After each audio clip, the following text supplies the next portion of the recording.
Welcome to the Project with Sam and Lewis, the podcast with the mission to cover every project throughout pop culture and history. I'm Sam. I'm Lewis. I'm Kane. That's right. We've once again forced Kane back into the project studios. Forced? He hasn't left. Just in time for the penultimate episode of Projoctober. It is. And Lewis, Wow. what is Projoctober for those who haven't heard? Projoctober is the spookiest month of the year. In the lead up to Halloween, we just pick the spookiest topics and cover them. So far, we had the Tremors TV show. Spookily bad, that was. Spookily bad. We had Project Nemesis, the book that I read. Spookily good. Spookily good. And last week, we had Project Zomboid, the zombie survival game. Spookily okay. I assume this episode's about the trust government's handling of financial matters. I'm sure we'll all realise are pretty spooky. Yeah, but I mean, by the time this episode comes out, she might be gone. So yes, yeah, that is a situation, isn't it? And Right? replaced by an even more reprehensible bastard. It's you, Kane. Yeah, I'm taking over. Yes. I'm looking forward to my turn. It's just like a was it like a round robin, like a lottery? You know, we'll all just get a chance. It's hard to think we're 28 chances away from Christmas. There's something really heartwarming about that. Oh yes, I've seen that meme too. So this week I've researched. What I've written is a horrifying topic, but you guys can find Women. out by the end of it. Come on, man. These guys don't know what it's about, but if you're listening at home, you will have seen the title of the episode, or maybe you haven't. It's come on and shuffle, so you'll be just as surprised as these that'd be guys. nice. Someone who's in the middle of canoodling and it's gone from there. Welcome. Have you? We'll get to it. But have you prepped a question for us? 'Cause I have. I've got a question. I forgot that we do that. Yeah, I've got a question. I've got a great question. So we'll find out what it is in a little bit. Before we get to that, we've got some time codes in the episode description. So in personal projects at the end, we'll be talking about the season finales of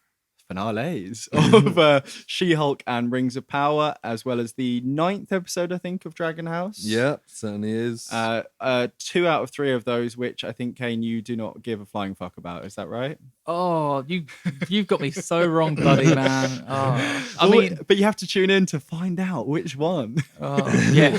They get to the end like, I know which one. I hope it's She-Hulk. I bet he got something to say about She-Hulk that'll be rather amusing. Yeah.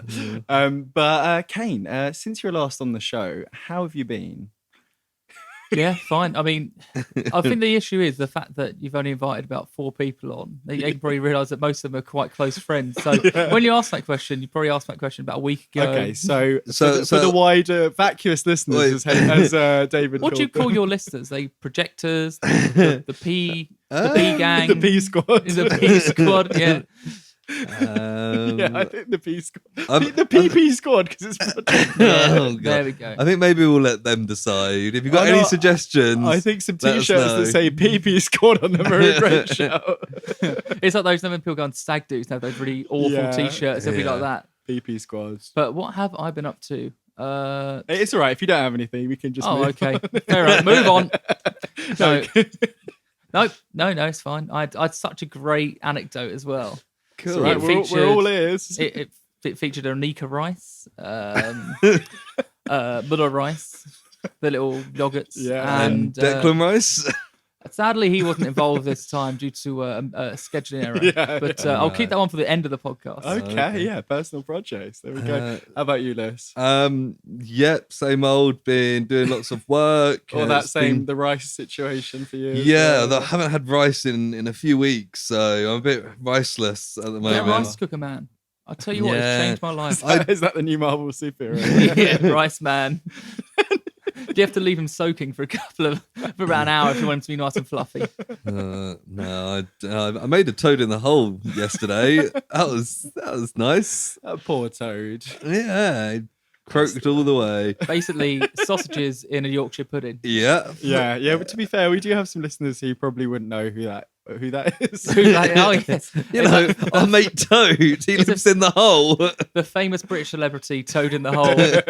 Oh yeah, Toad in the Hole's friends with Mr. Blobby. Do you remember Hole in the Wall? Hole in the wall. Hole in the Wall. Is that related to Toad in the Hole at all? I don't know. Let's move on. Yeah, no, there was the episode that had the Toad on, and he nailed it. He nailed the Toad. Yeah. No, Dale. No. Sam, how are you? Thanks for asking. Same as you guys, really. Nothing to report apart from just life, you know. Just life. It was a bit raining today. Wow. This must be the most popular segment of the podcast. This is going to be the best listened episode. But what you know? Speaking of episodes, to get back on track, what's that first segment, Lewis?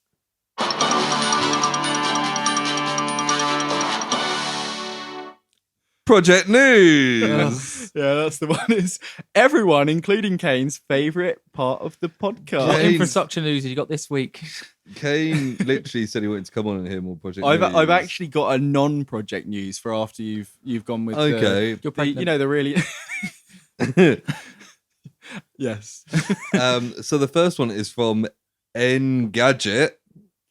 Kane, Popular. what's Engadget, Kane? Oh, what isn't Engadget? It's Look, a concept. look, if we do this, we're going to be here all night. Move on. It's Hanson's follow-up to Umbop. Gadget. They're slightly older. They've got a bit of disposable income. They've started buying frivolous technological devices. So the next Sims game, it's been 8 years since Sims 4, Don't have to tell me. is a cross-platform title dubbed Project Rene. Not Sims 5 then. No, I think this might be a working title. Nope. But apparently it's for next gen consoles. You'll be able to save your game and move on to another console and carry on playing it, which is quite a fun thing. Classic. I'm always just moving from my Xbox Yeah, some people. One. I think it's What's it called? Xbox One. One. Yeah. Yeah. Yeah. It sounds plausible. Yeah, it's just a very confusing name. Isn't it? I saw some people a bit annoyed that apparently it's free to play, which means it's going to be full of microtransactions, which Oh, is as if- exactly what you want in a Oh Sims yeah, game. because as we all know, Sims, you don't have to buy anything else for it. You once you get the base game, you get everything. Yeah. But yeah, do you two like Sims? Do you play much Sims? Speaking of Sims, I heard that Little Sims won the Mercury Prize Oh, last nice. night. A very She well-deserved winner, very good. Yeah, no, I haven't played a Sims game in a great number of years, probably more than the 8 years since Sims 4 came out. okay. I'm not allowed to play it anymore because Did you build a swimming pool, put everyone in a swimming pool, and take the ladder away? I might have done. Or Something much darker. I and can I'm imagine. like going, what if he went round next door and started flirting with the and then he's having an affair, and then his wife finds out, and then she's in the toilet crying, but then I get rid of the door and get rid of the toilet. Ah, yes. Yes. Christina loves Sims. She's playing it all the time. I saw this when I was traveling here, and I sent her this article, and she'd already been talking about it with her sisters. So So not so hot on the press. Apparently, you can murder people by pushing them off a house this time. And it's just like, no way. It's just like a proper murder sim now. yeah, but I'll probably see Christina play it next year. So Oh, yeah, if it's still called Project Rene. Oh, duh. No, yeah, it's named after the French car manufacturer. No, they really shifted gears with this one here. haven't when you said, I was thinking of the French actor Jean Reno, who's in Godzilla '98. they? Right, yes. Oh, that's what I imagine all the listeners are going, what, Renault, huh? Is that that guy who was in a lot of films around that time? Yeah, the French guy. The French guy, yeah. He always plays the French Is guy. he Leon the Professional as well, maybe? Maybe. Yeah, Yeah, I think he is. yeah. What's Yeah. it called? John Reno. Yeah. John Reno. Nice. The other one is something that you may have more to say about. More than that. Come And this is from Den of Geek. Okay, yeah. So Kane- like this Kane, room. What? I was going to say, what's Den of Geek, but he's answered it there. So Black Adam early reviews cast Cloud over DCEU Passion Project. So they've used Cloud because he has lightning powers there, Kane, if you didn't know. I didn't So- know because, as I'm probably Because famously you're a known visitor for, to the Den of Geeks. Den of Geeks. I stay at my house, the fortress of Losers? solitude. Yeah, there we go. Yeah. That's one, See, one for the geeks there. My little geek audience, you know. I know loads of superhero references like that. My favorite part in the Spider-Man film is when he walks in and he goes, Uncle Ben's dead. And he goes, well, I guess I'll have to turn into it. And he turns to the camera and goes, Spider-Man. And that's end credits. Wow. Wow. It's a short film most of the time then, yeah? What if Sony had released another Spider-Man film? The tweet that always makes it laugh is someone going like, how can Spider-Man such a crap superhero? How's his uncle dead?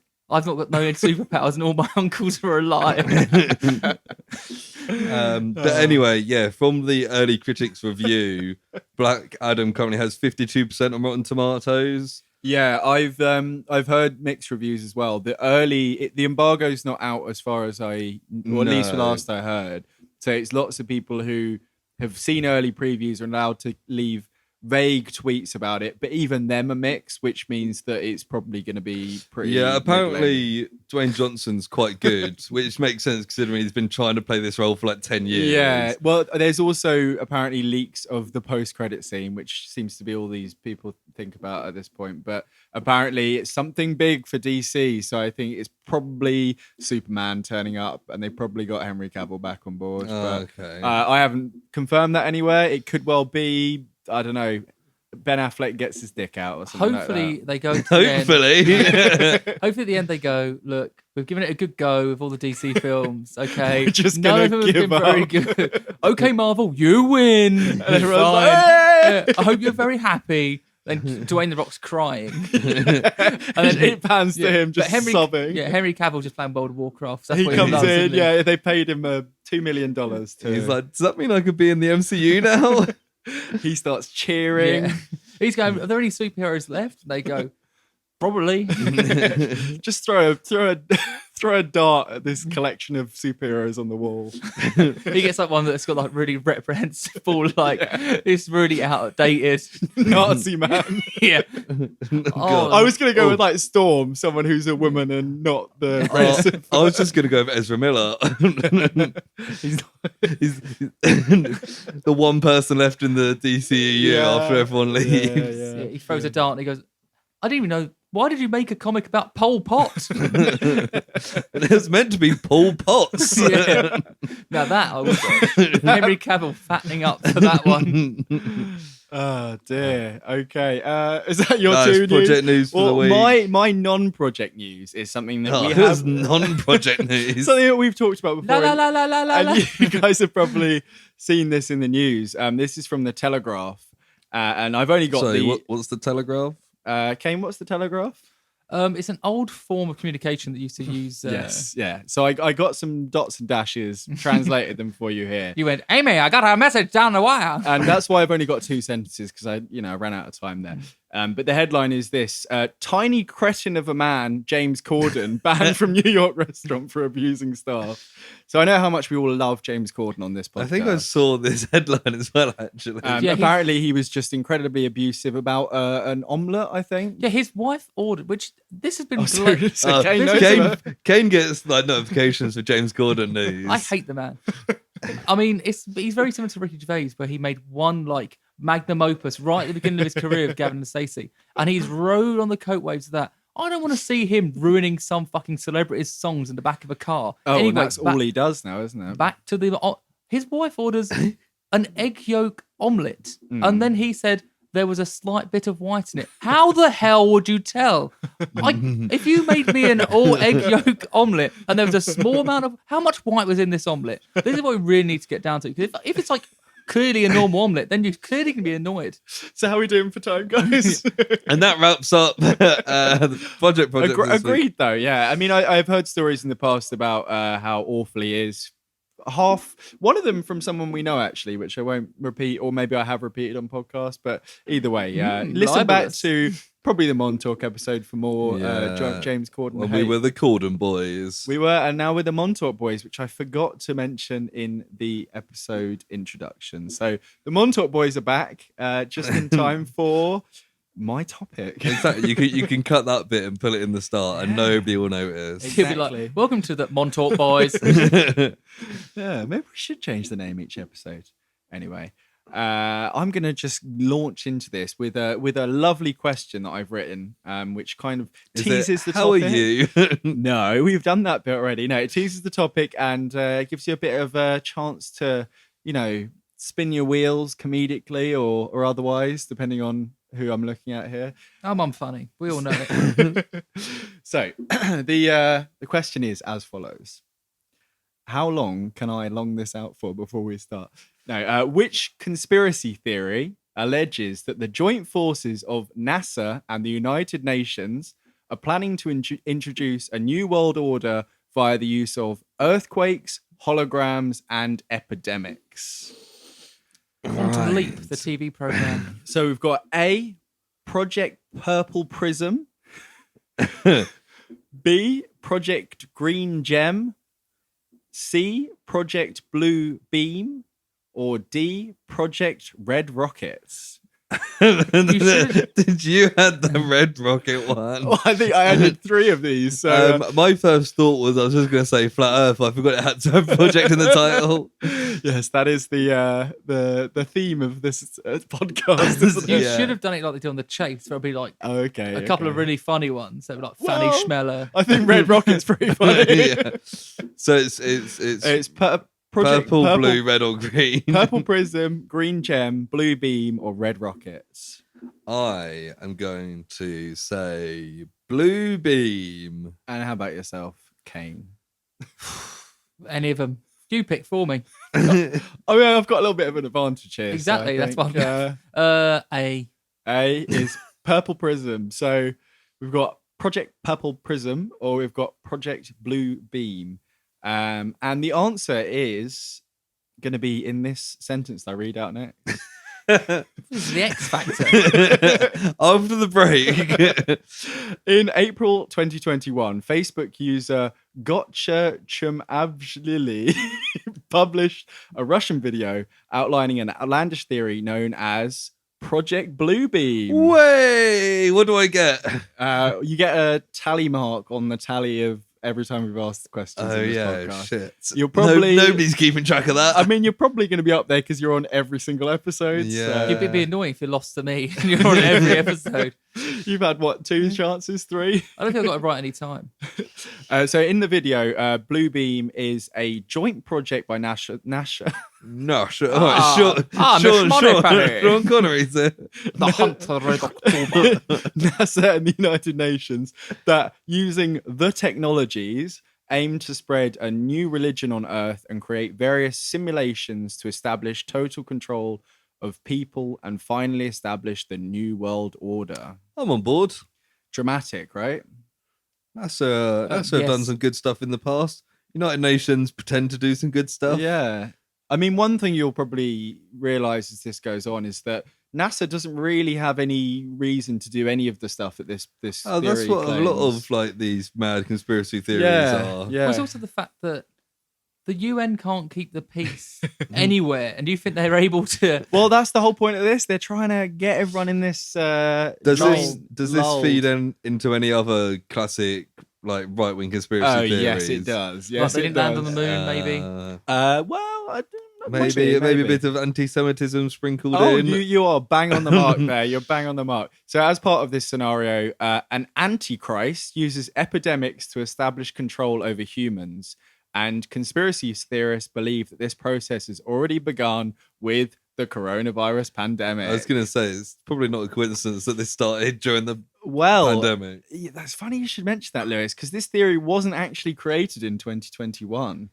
And in order to understand where it came from, we've got to go back to the life of one Serge Monast. Did he Isn't live he- during the Spanish flu? No, he's the bassist of Kasabian, isn't he? And lead singer now. Oh, yes, exactly. Actually, he's also the lead guitarist. I got that wrong. I'm so sorry. Yeah, no, he is. Sorry, it's probably some, I listened to their new album. It's fine. there's probably some Kasabian heads out there really angry at me right now. What are they called? K-heads. Yeah. Man, I've been such a K-hole after that great gig. They go. No, they're Casse beings. What are we called? Pee-pee pants. The Pee-pee Boys. No, that sounds a bit creepy. Well, I don't like to judge. So I'm sure you guys are wondering who Serge Monast is. We've already established he's a lead singer and guitarist. Okay. of Well, Se- before that, he was a Canadian investigative journalist, poet, and essayist. Is he one of those people that doesn't actually have a job? Yes, that's exactly what he is. He's most well known for his publication Project Bluebeam, and then in brackets NASA. So his book that he published just has NASA in brackets after the title. I don't know. There's not another Project Bluebeam, so I don't know why he felt the need to add that in. Get the headlines. It's like get SEO, kind of pre-SEO stuff. Yeah. It's like when this is such a weird segue, but basically we were doing a because I work in marketing, don't I? But basically I was working for we were working for this company who are like improving like our subject lines and our emails and like our SEO. And we had like, this really weird, creepy guy come work with us, and he went, "Do you know why all the like some of the videos online have changed names?" And he was like, "Do you remember you used to be able to search in something really sexy and it come up a video? It doesn't anymore because of SEO's completely ruined that." And we were just sat there like trying to sort out some because we market like samples. And we So were why does he want it? you say that, but one of our most watched YouTube episodes was Project X because Sam put the tag boobs I put in boobs in it because, in my defense, there are a lot of boobs in that. In that film. You kept going, people commenting like, "When do you get to the boobs?" I mean, we do talk about the boobs in it as well. Not specifically, we don't rate and review the boobs. I remember We when mentioned that was the afterpod discussion. Was it Project PP Boys After when Dark? I was PP Boys After Dark. when I was 13, my mum asked me if I'd been searching for big boobs on Google On Twitter. On Twitter, yeah, And weird. had you? No comment. I was like, "Mum." It was before you knew how to delete the. And then I was like, "Thank God I deleted the ones with Big Willie." Oh, thank God. Okay, so back to Serge Monast. He was born in Canada in 1945, and for the first part of his life, he had a pretty mundane existence. The main reason I say that is because his Wikipedia entry starts in 1970. So my notes also start at this point. He spent the 70s and 80s working as a journalist, poet, and essayist. Didn't see any of his poetry, but his essays were the kind of things that we're kind of talking about today. Okay. He was also an active member of the Social Credit Party of Canada. So Big fan of those guys, man. Yeah, I it's love. a populist party that was to do with monetary reform. So I think they wanted to get rid of money, probably have social credit in place. Well, they got rid of the most them penny, know. didn't they, in Canada? They did. And that was these guys. Oh, loved your work. Did really well. I bet it's gonna be great. He's gonna be really sensible. Oh yeah, no, that's probably the most sensible thing that he did in his whole life. And to be also- honest. First they got rid of pennies, next they're going to get rid of the last 4 digits on your debit card because 16 is just too many. So in the early 1990s, Serge started writing around the themes of secret societies and the New World Order. So, Kane, Lewis, what does New World Order mean to you guys? Well, it's the band New Order. It was their tour, wasn't it? Yes, they did a new one. They went, "We're going to play a New World Order, and we're going to play Blue Monday every night, and we're going to slowly hate the song more and more and more and more." Then we'll stop playing it. Then everyone will get really annoyed with me, and they go to our gig. I'm not talking from experience, obviously. No, but obviously, no. you say you pay like, I don't know, £45 to see the band New Order at Alexandra Palace, and you get there and they don't play their biggest hit, Blue Monday. that is quite It's interesting upsetting. because I've seen New Order once and they did play Blue Monday and it was good fun. I was there. You were I there? think. I think I was there. Oh, that must have been great, man. I don't have masses of memories of that night, to be perfectly honest. Intoxicated. Very no, muddy. Sam got a big hit on the head. Well, yeah, there was a big hit involved, I'm sure there, but it was very muddy. That's It was what very I do muddy. remember. Yeah. So the New World Order is a conspiracy theory which hypothesizes a secretly emerging totalitarian world government. That's what I was going to say if So I was allowed to have a guess. I said, what does it mean to you? Okay, so Lewis, what does it mean to you? Oh, what you said. Illuminati shit. It's pretty standard stuff. I won't go too much into it, but it's basically like a secretive, powerful elite with a globalist agenda, conspiring to rule the world through like a one world authoritarian government, which is going to replace like nation states and use propaganda and ideology to basically establish this new world order, which is supposed to be like the culmination of all of history. It's just going to be like, it's kind of like a overall dictatorship I swear idea. it's like the conclusion to most conspiracy theories, isn't it? Yeah. The New World Order stuff is not something that Serge Monast created, so he's kind of piggybacked off this, and he's got ideas about how this would be put into place, but not the actual original idea. If you've seen any sci-fi film, it's basically like bad future ideas is the idea there, and it talks about like influential historical and contemporary figures being part of like a secret shadowy cabal that like Classic. cabal is such a good word, honestly. That basically are just gonna, you know, and manipulate stuff. It's like you say, it's Illuminati style stuff. If you were to think of a shadowy cabal, guys, who would you think would be part of that? As in like modern day? Yeah, well, just forever. I mean, in modern day, it'd probably mostly be made up of guys you've never heard of. Yeah. Like old white guys. yes, yeah. But ones we'd like never heard of. And you'd have the odd one like Dick Cheney. I can't stop thinking about James Corden, but he definitely wouldn't be allowed in the shadowy. Oh No. God! Imagine he's like he's like getting. It'll be him. I don't know. Like Rupert Murdoch. Yeah, him. Rupert Murdoch. He's like the token like Ghislaine front-facing- Maxwell. Bill Gates. Dale Winton, who's not actually dead.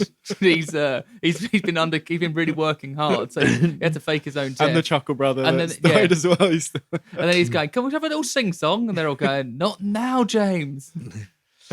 So there we've got it. So we've got James Corden, Rupert Murdoch, Bill Gates, one of the Chuckle Brothers, Dale Winton's corpse, and Ghislaine Maxwell. I and think. Ghislaine She's Maxwell. going, "Should we get some kids?" They're not, what is it with you and the kids? What accent does she have?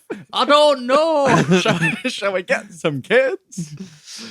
So, you know, Project Bluebeam. That'd be a good snippet to have on there. Did we get it right? The people. Well, that's the thing. We don't know. They're a shadowy cabal. There'll be a Rockefeller. I thought you were going to say like a rock and roll guy. Thank you very much. Fucking Adam Levine. This is the only reason that they've made any money is because he's part of the well, Illuminati. all those sects got leaked recently. It's a bit of a punishment. He'd been erring on the wrong side. Or it'll be there. like someone like who's the real ringleader of like Coldplay. It'll be like the bassist or the drummer. He's really in control. Doesn't of the the band. bassist write a load of songs for Ed Sheeran? Yeah, he wrote that really Probably. good Have I one. made that up? Oh, You may well have done. no, Ed yeah. Sheeran's got that good song though, hasn't he? He goes, "Take me into the night. I'm an easy Well, we found what we're lover." going to be talking about. So, in 1994, Serge Monast published Project Bluebeam in brackets NASA. I've written here. I'm not sure why he keeps doing that, but I'm going to keep saying it every time. Have we got a date in '94? No, we don't. No. Do you want me Been to? your birthday. Could've I been don't. my I don't birthday. think I. Or I could don't it? think You I had obviously- it anywhere. We haven't said about your birthday, have you? I was born in '94. And actually, earlier this month, I mentioned my actual date of birth as my birthday. So And he you put his saw- birth certificate up as well. keen listeners will realise that I was not born in the United States. And he kept reading at the back of his card. He's like, "So one of our listeners asked me for the numbers on the back of my debit card, and here It's they go." 4653. There's only 3, Lewis. No, it just says the year on here, but Okay. he's been publishing stuff all the way since 1973. Was that not on his Wikipedia? Yeah. I said, was that not on his Wikipedia? Oh no, it was, but I'm just looking at publications now. He's got a whole list of them. So carry on. So yes, so the book details claims that NASA and the United Nations were going to implement a new age religion with the Antichrist as its head, start a new world order via a technologically simulated second coming of Christ. Ooh. Like Tupac at Coachella. It is surprisingly similar to that, to be honest. Yo, That'd be pretty cool. I bet tickets would be like £1,000 though, wouldn't they? you motherfuckers ready for some Probably wine? more than that, I reckon. he's got the thug life tattoos on his chest. Comes out to it's gonna give it. Hey, yo, get me that loaf of bread. Watch this. I bet you're not hungry now. It's like an Oprah thing. There's bread under your seat. So the book was released through his own publishing company, of course, International Free Press Agency. They're always called international at their time. Although I'm sure he was this close to being published by Penguin, let's just say. The chocolate manufacturer. Yeah.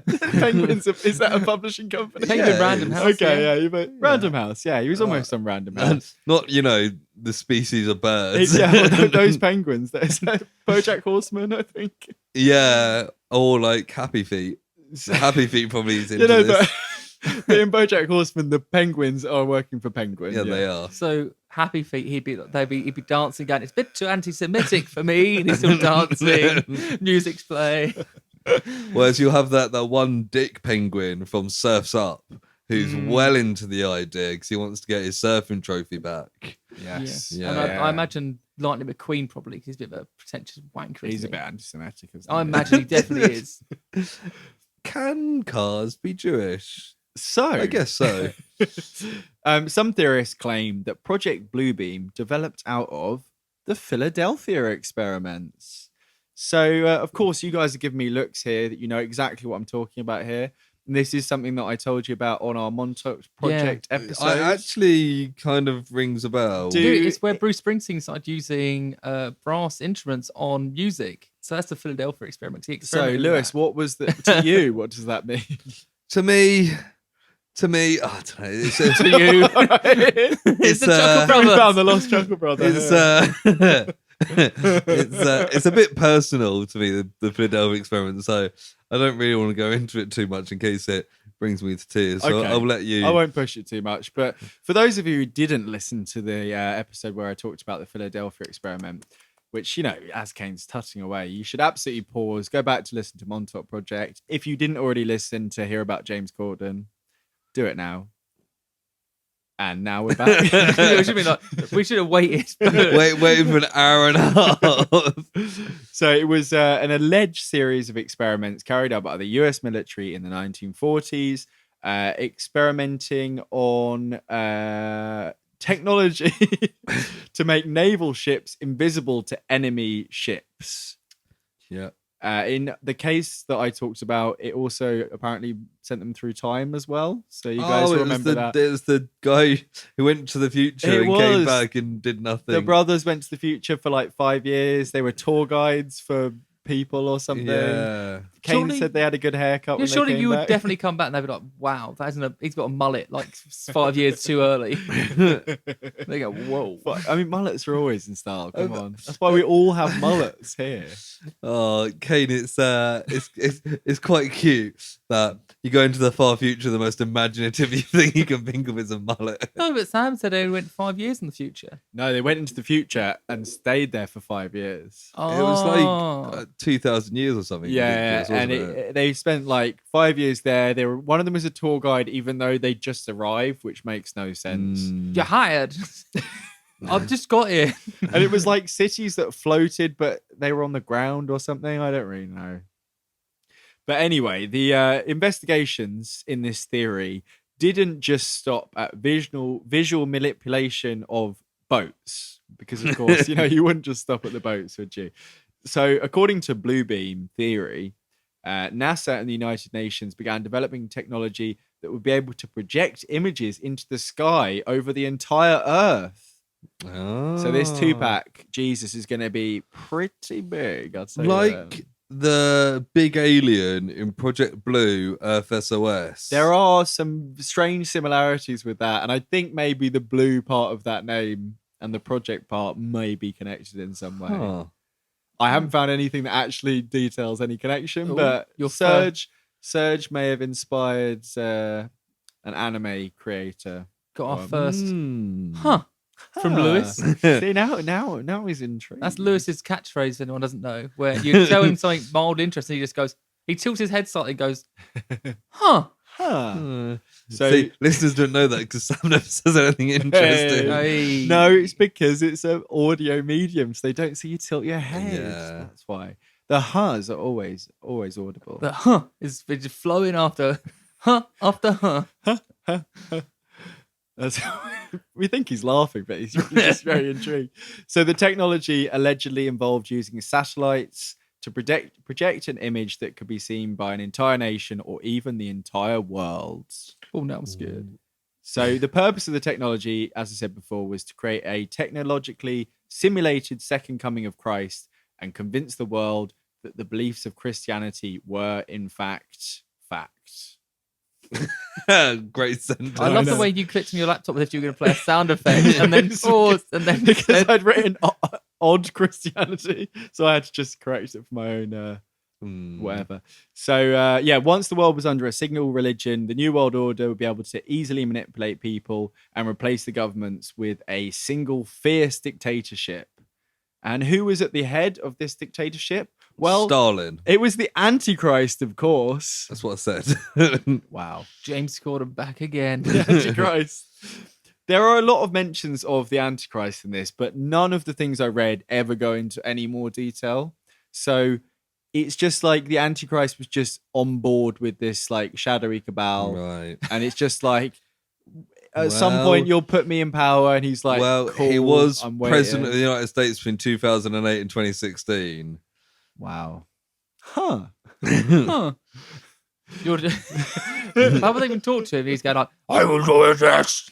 Whoa. I mean, there's Have my demonic voice. There's a lot more theorizing. I feel like we could put a Project Bluebeam in brackets NASA 2 together quite easily with all our brains, all our three I thought you were brains. going to say something else. With all our red rockets. So, of course, there are some steps to this whole procedure, and don't worry, I've written down all the steps here. So you How guys many can... steps are there? There's only 4 steps. It's the Okay. same as the Char-Char slide. So, is it bring back Jesus, make everyone watch, question mark, profit? No, it's way more obscure and kind of unexplained than that, because step 1 starts with breaking down all the archaeological knowledge in the world using earthquakes. Okay. Now, I think it means to like destroy relics, but also it then goes on to say that the cabal will fake archaeological findings that negate the beliefs of humankind. So they want to like set a clean slate for people, so I they don't think know so, about history yeah. and create their own history. but all they brush records over this part. Are lost. But then the idea is to weaken humanity's faith in current religions, but then they move on to boosting people's faith in Christianity as well. So it's Right. almost like this isn't really a very well thought Isn't out this plan. like, I mean, do they even have the power to create? I mean, I know the Iranians always say this, the Americans. They're the Illuminati. Yeah, They've got the yeah. power to do anything. All earthquakes are caused by 5 people, and one of them's the Chuckle Brother. So To me, not to you. not to you this time. Step 2 is using lasers and 3D holograms. The New World Order will project images of God, Jesus Christ, and the prophets into the sky. Like I was gonna say Magneto, but it's not Magneto. Just like Magneto. How the Didn't fuck mention have I forgotten his magnets. name? Who is he? Spider-Man villain. Mysterio. Mysterio. Yeah, there's a little bit Like of Mysterio. He in does here. that Yeah, in yeah, Spider-Man 3. The general public will have no way of explaining these celestial images, and so the New World Order will claim them to be proof of their newly established religion. There will definitely be loads of comments being like, fake. Yeah, I mean, this is a pre kind of internet theory, so I think Okay. Serge would probably account for a little bit of that. The Tupac one is pretty good, but Yeah. if you went to me, It's a bit is blue, that though. actually Tupac? I'd go, I mean, no, it looks like a hologram or a video of Tupac. yeah, and I saw like Jurassic Park before the internet was a big thing. I didn't believe that dinosaurs had really escaped on an island. See, you've lost your spark of imagination early on. Then, Lewis. Oh. I thought it was a documentary when I saw Jurassic Park. Jurassic World is, but Jurassic Park. Oh, so that's where I'm No. getting confused. Yeah, That makes a lot of no, I sense. understand. So step 3 involves using 2-way electronic thought control, which will be used by the Antichrist to gain control over the masses. 2-way. Yes, which seems a bad idea. So we can also control the Antichrist back. It's like a little game. Yeah. Stop hitting yourself, Antichrist. Stop making me do this. Yeah, no explanation here. Apart from after the world's religions have dissolved, the world will apparently spiral into chaos. I think the order's a little bit wrong in this, but this is how So Serge the New everyone's- World wants Order. it. What does he do for all the atheists? Well, they'll All the lose their irreligious faith people. in just everything, and then they see a big god in the sky, and they think, "I'm definitely going to believe in this giant man." Look, that's up I'm there." not a particularly religious person, but if God turned up and told me and did some magic shit and told me that he was God, I might believe him. Yeah, it Say, depends like- if he's got that blue tinge from the Star Wars films that holograms do, or Tupac. Oh, yeah. If they can get the color right. If he's like, who's on in Star Trek? Hal? Is he the one who's like the hologram they all talk to? I think that is 2001: A Space Odyssey. Yeah. Yes. Or am I talking? No, I'm thinking, I'm thinking of Red Dwarf. Rimmer, is that Rimmer? Yeah. I I don't even know her. That's two ribbon jokes in the last 2 episodes. And you thought the connection was going to be grenade launchers? No, didn't you? it's all ribbon. Oh, I put a grenade launcher to your podcast. And next year, Project Rim. So the Antichrist will apparently use additional technologies to disrupt weather patterns, cause epidemics, and generally exacerbate the chaos. It'll be controlled by one of those useless boxes that you turn on and a thing comes out and turns it off again. Like the cat paw thing. Yeah. The thing you have. I've got one of them, yeah. I Is that the remember- additional technologies there? Yeah, so they're like the only way you can stop these earthquakes is if you flick the switch. It's like, no. They've just been seeding those out into the public for the Yeah. last decade. Oh, what's this box? Don't open until big God comes in the sky. Fair enough. So eventually, humanity's only choice will be to give their undying devotion to the Antichrist, the New World Order, and the ones who can save them from their total destruction. Sure, So I'll join along. The vague premise of like somebody doing a fake thing and then being like, "I can save you." It's not like an original. Yeah, see, idea. my plan will be to like get on board. It's like a startup company. If you get in early, It's like, then you could be one of the higher ups when everyone else What joins. is it, Kent Brockman? I for one, our new ant overlords. Yeah, or that, whatever exactly. it is. Yeah. Yeah, what is it? It's one of those. Close enough. Yeah, it's one of those things. So this is step 4 and the final step. Oh, okay. Cha-cha, real smooth.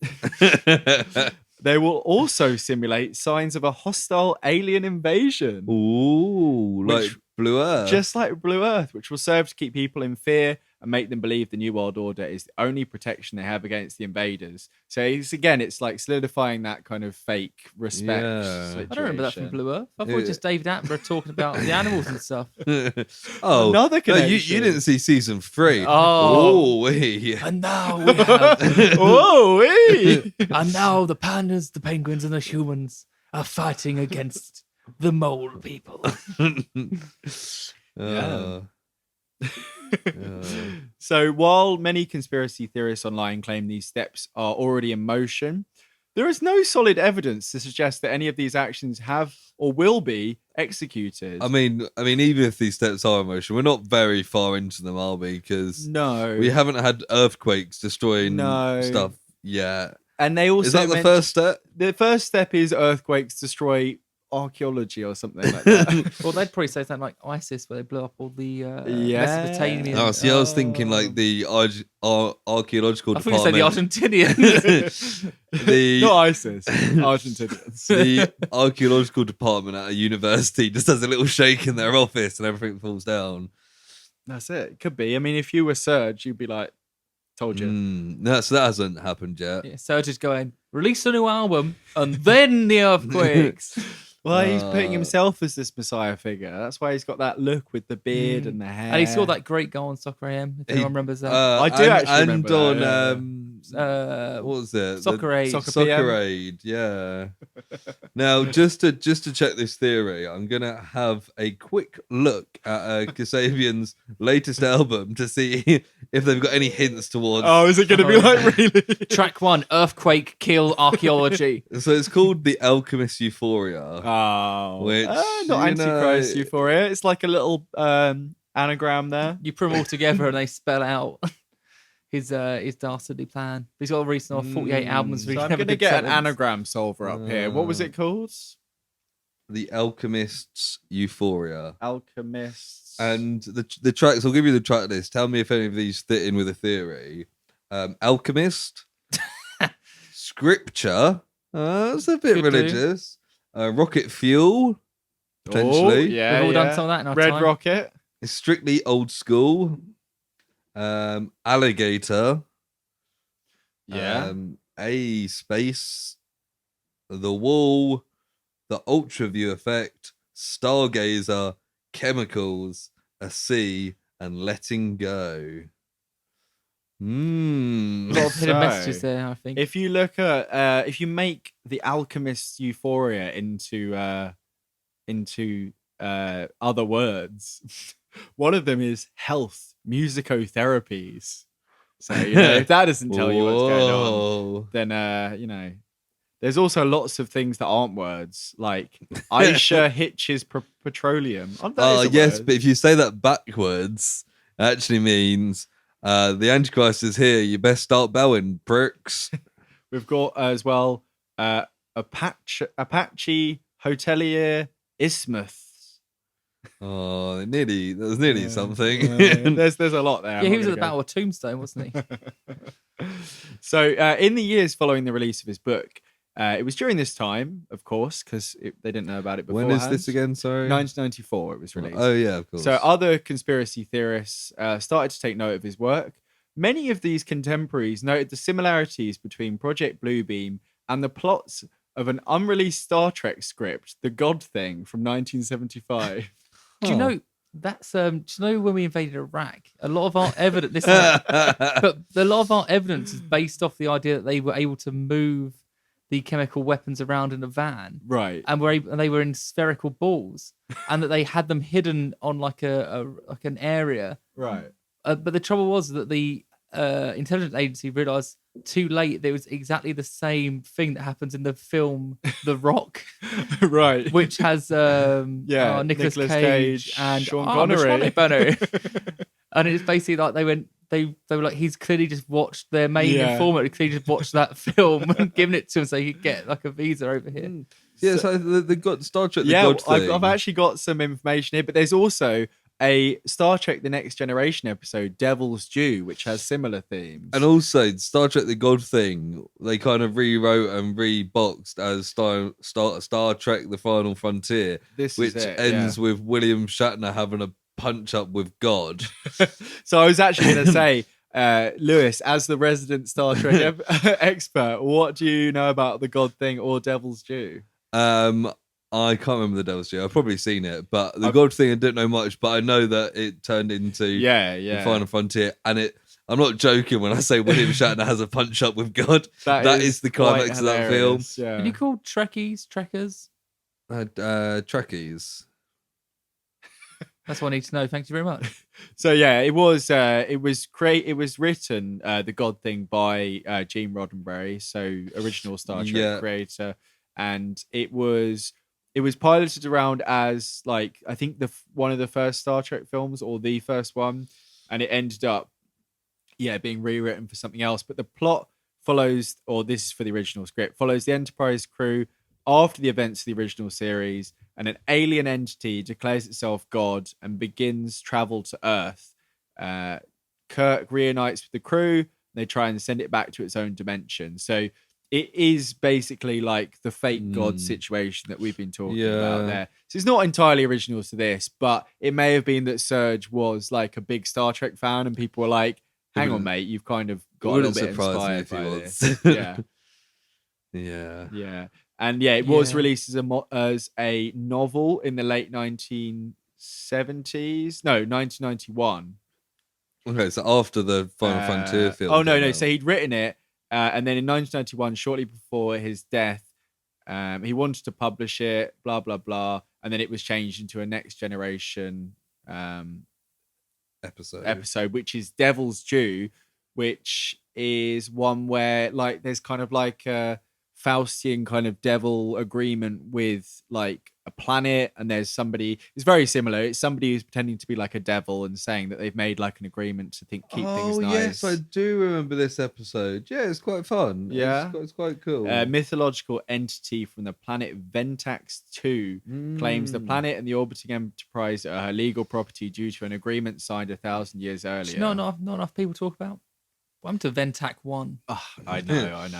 And they basically really reveal that it's like a con, and Yeah, she turns out to like she's not magic. She's just like so technologically advanced Yeah. and stuff that they can't distinguish between that's the it. two. Yeah, so that's the kind of classic like thing that's running through those two. So that's his idea of actually it's not going to be the real. Yes, that's what people. Antichrist. So people Right. shortly after he released his book were like, I like this, but it is quite similar to these two Star Trek plots, basically, Yeah. and probably a couple other things, but those are the noticeable But, ones. and the main character in this conspiracy theory, he's not that too smart, but when he's younger, he had to wear leg braces, and he was so quick at running that he got on the football team. He got on that bus. Yeah, Didn't he? he got on the bus eventually. Then he ended up in Vietnam. I thought you were going to go down the route that his name was like General Cork or something. It's definitely not Captain not Kirk. Yeah. General Yeah. Cork. I was like, where's this court guy coming from? What's this all about? I thought it was going to be like he's not called Serge, he's called Herge. Yeah. And he created Tintin. Oh God. No, that was. Well, three very different references there. Yeah. Take Very, your very picks. different. Email in at projectpod@gmail.com. Thank you. Or you can write in the YouTube comments, as Hamish said last week, because You this can. will at some point be on YouTube. Yeah. Hamish is allowed on the internet now. Wow, the world's really going. Yeah. So in 1995, so a year or so after publishing the other one that we talked about there, Monast published the Protocoles de Toronto, and then in brackets 666. Oh, the number of the beast. He loves these brackets in his titles, honestly. He Hell loves and it. fire. And it's based on something called the Protocols of the Elders of Zion. Ooh. Oh, here we go. Here comes anti-Semitism. Here it comes. So the Protocols of the Elders of Zion. Any guesses what this is going to be about, guys? Anti-Semitism. Yeah, we've established that bit. I just wanted to get it right, okay? The Boney M song, where they talk about Yeah, what's that? The Waters of Babylon, isn't that? Rivers of Babylon. So according to Wikipedia, it is the fabricated anti-Semitic text purporting to describe a Jewish plan for global domination. So God. I don't spend too much time on this because obviously it is complete fabrication. And you don't want, if your laptop goes into PC world, and they're like, wait a minute, this guy's in question. And that's why I've copied and pasted directly from Wikipedia. This is none of my wording at all here. So this was first published in Russia in 1903, and it's been translated into multiple languages since and disseminated internationally in the early part of the 20th century. I bet that had no bad effects on the Jewish people. Well, it's funny you should say that because according to Wikipedia, it played a key part in popularizing belief in an international Jewish conspiracy. Oh, okay. Yeah. Mm. But this Fun guy, topic. Serge, he's changed the name and he's changed it to the Protocols of Toronto instead of the Protocols of the Elders of Zion. Oh, those Torontons always trying to take over the world. I love ice hockey, eh? And I tell you what else I don't like. The Jews. Oh God, that's a snippet we can take. that's- This week, Kane's on. Here's what he had to say. I'll I mean, you never know. It might get popular for the wrong reasons, I'm sure. But I get cancelled. I'll do my Jordan Peterson voice. I think this is time to clarify. Everything Yes. we say is satire, unless you agree with it, and No, in which I case think it's this our is the actual wrong- thoughts. No, I think this is the wrong time to say that because even if you agree with this part here, Oh, you can fuck off. I don't agree with the. Yeah, if you're one of our dedicated listeners that is anti-Semitic, then stop listening one and of- fuck off. Go listen to Jordan Peterson instead. our job, our listenership suddenly skydives down. So, I want to thank the Project for the thousands of extra It listeners. took me a second then to figure out what Yeah, he was to doing. realise it wasn't Kermit. That he was doing that. So that's an interesting question. The Project, what do we have to thank them for? The listeners. Part of me thinks that in your head that you think that's a spot on impression. To be honest, I'm kind of on board with that. It's so bad, it's good. Okay, like Jordan Peterson, except the good part. So bad, it's bad. Blank. Just blank. So in Serge Monast's version of this theory / conspiracy / story, He claims that a Masonic group called 6.6.6 666 has been secretly amassing power over the previous 20 years, and were gathering the world's most Under powerful the most figures. previous years. Yeah, so from 1990, what did I say? 1995. So not for that long. Mm. They're basically doing the New World Order stuff. Are they the Stonecutters by any chance? A Masonic group. It is. Why are the Masons always getting it? I mean, are you a Mason there, Kane? Well, I'm often chipping away at large pieces of granite. Occasionally, you know me, I don't like to go for some of the lesser known rocks, but I'm trying to think of something other than granite that you can. I mean, marble, Black Adam from earlier on. I'm chipping away at him. It's one of the more known rocks there. Yeah. Oh yes, the rock. Yeah. That took you a bit long. Yeah. So yeah, they his thing basically says that they're doing stuff for 20 years and they're going to do the New World Order. So it's basically he did a sequel to his original book that slightly elaborated but didn't really give any more clear evidence for anything. Right. Which is kind of classic conspiracy Were theorists. these like well selling? Or Well, did people like get on board with it's this? like or is it one man in a shed? Is it still in print? I mean, there. If you look Have up, you bought it? if you look up Project Bluebeam, someone has republished it and kind of reworded it, and it's available on Amazon. So there is still versions. Sam of it bought out there. this, then he bought the Anarchist Handbook. The one where they bought. It's the Anarchist Cookbook, mate. Oh, Come I've on. let everyone down. Which I'll I leave. did once see a copy of that, but I think it's illegal, so I won't say anything further than that. No, I remember like this copy you've got here on your bookshelf. No, Nestled in between Mein Kampf. and Goodwill Hunting, the novelisation. Okay, two different versions of the same thing. I don't know what I was saying with that. And this book by Ray Mears, My Camping Guide. There we go. Yeah, I classify it by vague titles there. So by 1996, so we're just a year later here. Really? It felt Yeah. like we've gone. I know, throughout the annals of history there. By 1996, Monast claimed that he was being hunted by the authorities for his involvement in networks of prohibited information. Pedo? Is that what you guys are thinking? No. That's what I thought. Well, let's not elaborate on that then, Sam. No, I mean, I saw a picture of him. He looked like a bit Oh. of a weird guy. He looked like a bit of a weird guy. Sam, you're incriminating yourself a lot here. Well, no, the picture of him's not. He's like, Oh, okay. he's like yeah. 50 at this point. What was it? Serge Monast. Yeah. It gets, Lewis searches it, it comes up famous pedophile. Pedophile. Oh, he looks a bit of a nutter. He looks a little bit like a Charles Manson kind of figure, doesn't he? Do you want to describe Government him? Mondial, L'Antichrist. He's got a French version.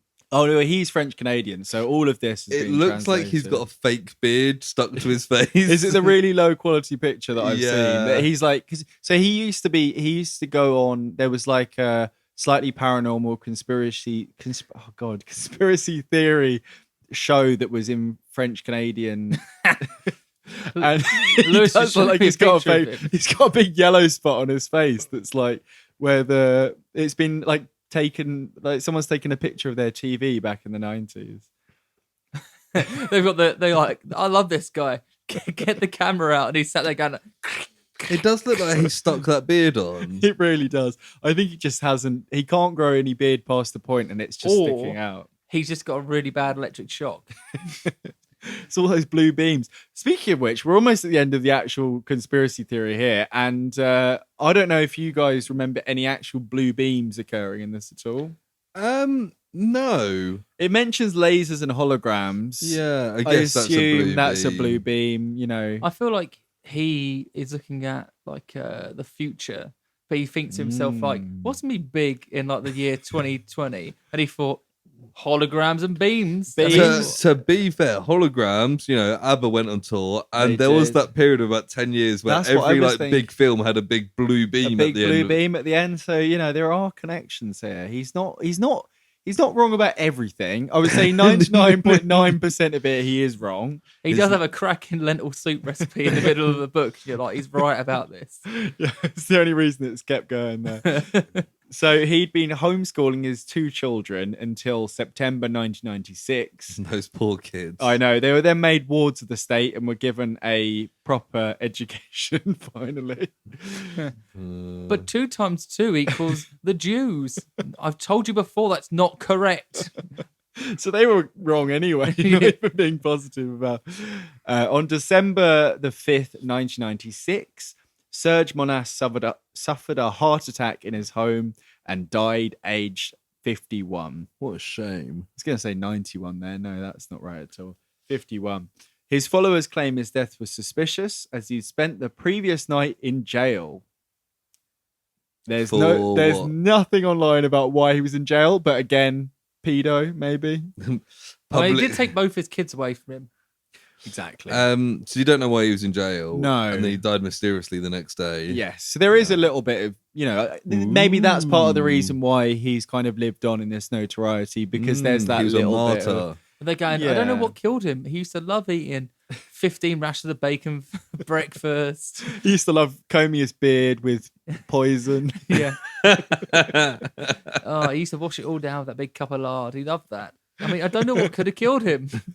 So his followers suggest he was assassinated by psychotronic weapons. Of course, that's what I was thinking. It might have been That is psychotronic a great weapons. bad name. Psychotronic weapons. I'm sure there's at least 3 of them on Spotify. But if not, you heard it here first. Psychotronic weapons.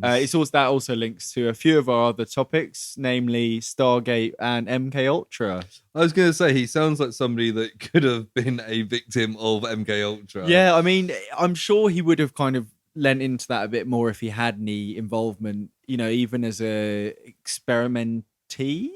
But I don't know if that's the right word. I'm staring Kane in the eyes as I say it. No, I'm sure. Maybe he forgot about it. Like the Montauk boys. He was abducted in the It's the 70s. people that were on the MK Ultra. A lot of them did actually lose most of their memories. It was I mean, we talked all about it with obviously, I listened to it. Hamish. How do you think I know about this? Oh, of course. Hamish loves wiping people's memories off. He's on heinous things. I mean, moving on. Oh, poor Hamish. So this, as you probably figured out, this theory and this gentleman here. No, he's not a gentleman. This guy here. This notorious paedophile. He has this gentleman. he's got a bit of a legacy here. Namely, a couple of little things that I've written down here. That isn't that how the word namely works, is it? So it's been suggested that Mel Gibson's role in the 1997 film Conspiracy Theory was somewhat based on Serge Monast himself. Had either of you two heard about the film Conspiracy Theory? Unfortunately not. Well, luckily I've got the description from Google right here. Wow. Conspiracy Theory is a 1997 American political action thriller film directed by Richard Donner. Okay. So, Famous for the kebabs. for kebabs and Superman, yeah. Yeah. Yeah. The original screenplay was by Brian Helgeland, and it centers on an eccentric taxi driver played by Mel Gibson who believes many world events are triggered by government conspiracies, and the Justice Department attorney Julia Roberts, who becomes involved in his life. So it sounds like the kind of film that no one has remembered until this point. Is he right about the conspiracy? He is in this film, yeah, Oh, yeah. of course. So from what I read, he publishes lots of crazy theories, and then eventually one's right, and then he gets pursued, and it's kind of like that, Right. man on the run kind of thing. And then, as we saw in 2021, copies of his works are still circulating. There are apparently it's influenced other conspiracy theorists, such as American evangelical preacher Tex Mars. That is such the name of an American evangelical is. preacher. It's TEXEMARRS. Oh God, he can't even spell. So it's a great name, but from what I read, a very awful person. Yeah. Yeah, very awful. I've always been a bigger fan of Minnesota Jupiter. He's a much better preacher. It's a better name as well in lots of ways. So yeah. So some of his works have been reissued by French publisher and conspiracy theorist Jacques Delacroix, along with other writings, which you can buy on Amazon, as I mentioned before. So another good name, Jacques Delacroix. What would your Frenchman name be? If you were French, what sort of name would you go Well, for? this is the interaction we want. Well, here. I imagine my name would be Louis, because that's the French version of Louis. Yeah, bear in mind, Kane, that we are keeping our surnames somewhat anonymous for this Ah. podcast. Before you start spouting French, what is it, francicized versions of... Francophone. I mean, Sam's only dyslexia has a really embarrassing surname. They just want us to tell. Sam's surname is actually Wiener. Yeah. Sam his de middle- Wiener. Sam Le Wino. Check Check your watch during the Wiener I've got a chat. message coming through while we're Oh, talking yeah. about wieners. Kane, what would your francophile name be? You have to start like really French. Yeah. Marco. So it's not anything to do with That's more Kane. Italian, isn't it? Margot. No. How dare you? I'd be Jean Reno. There we go. Yeah, perfect. Well, we've all got our answers there, so why not move on to the next part of this? No. We're now going for what's your German name? Got all the French and German listeners like, I'm turning off. It's 8 hours later. So what would your Mongolian name be? We're just looking up pronunciation. hey, look, you haven't got your Tanatuvan name. So there's not much else to say about this, but one other thing did pop up while I was looking through Bluebeam, and that is Bluebeam Incorporated. So this is an American software company that was founded in 2002. Is that it? The company specializes in designing tools for creating, editing, marking up, collaborating, and sharing PDF documents. More like paedophile. Here we go. It has 1.6 million users apparently, which isn't really that much for Is a this software. related at all? Well, the only thing that I found that was slightly related, I went on their website and there was a slightly sinister passage that was a little bit vague and strange to have on a on a software. So when you're using our software, so long as you're not a Jew, you can really. No, it's nothing. It says Bluebeam helps architecture, engineering, and construction teams connect office and field with a reliable, easily accessible single source of truth. Bit strange, isn't it? Yes. I mean, I guess. It's just a weird way of describing a software. I Yeah. don't believe it has anything to do with this, but I'm not sure if maybe they're slightly buying into the fact that there is also a conspiracy theory named after them. They probably saw it as good marketing that That's they might what get I'm people thinking, on board. yeah. I mean, it's without also- explicitly saying it. It's just a very bad description for something that does PDFs, basically. What's Yeah. the conspiracy theory you believe in? Lizard people. Oh, David Icke turned up. Don't know what that Dunno. means. Oh, he's the guy who's Oh, the lizard. Oh, yeah. I do know about he's him, a actually. lizard man. But he thinks people are lizards, isn't that right? And you just think they're a lizard people. Yeah. They're separate. They're separate people. They're like mole people, but they're Mm. lizards. Yeah. What about I you mean, guys? like flat Earth and stuff.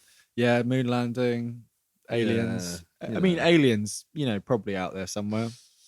Yeah, I don't know. Yeah. Well, there could be, I don't know, the fact that the CIA kidnapped a load of people in the 60s and 70s Yeah. and drugged them. Yeah. Or the fact that there's like government agencies that listen for our phones to everything Yeah. we say and do and keep an eye on us. Now in that that's way. the one I was going to say. I Wacky. believe that my phone listens to me. But also, I'm a good citizen and I am definitely never committing any crimes. See, I'm always committing crimes. I've Listen not in up, front of the phone, Sam. Listen up, phone. my phone is Chinese, and a lot of people say that Chinese phones are even worse for it. But from my perspective, I'd prefer the Chinese government to hear what I'm saying than the British government, because the Chinese government can't do anything about it, right? Well, my main issue Yeah, is that you've changed your name legally to Lee Dong Min. Which none of us, we still call you Lewis, but you get really angry about it. Well, look, I'm just ready to worship our new overlords. And every time you mention Tiananmen Square, you get really angry. Look, nothing happened at Tiananmen Square.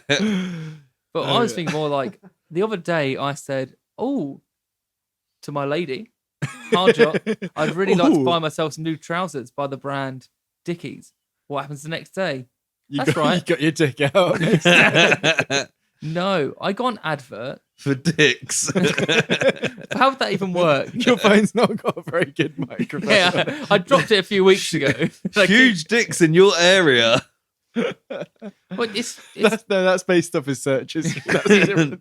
well, it's always like when you go on like legal streams to say watch a football match or perhaps a movie, and there're just so many hot Russian women near me at all times. I did try it. Like, I can't remember what it was. Yeah, when you tried it, you're like, I'm pretty lonely. I'll give it a go. Else. There was a film I really wanted to see on like Netflix. It was like The Prestige or something ridiculous. Like, that ridiculous film. no, like something like old that's popular. That's not even old. It's like 20 years old nearly. Maybe Yeah, 15. but that's like.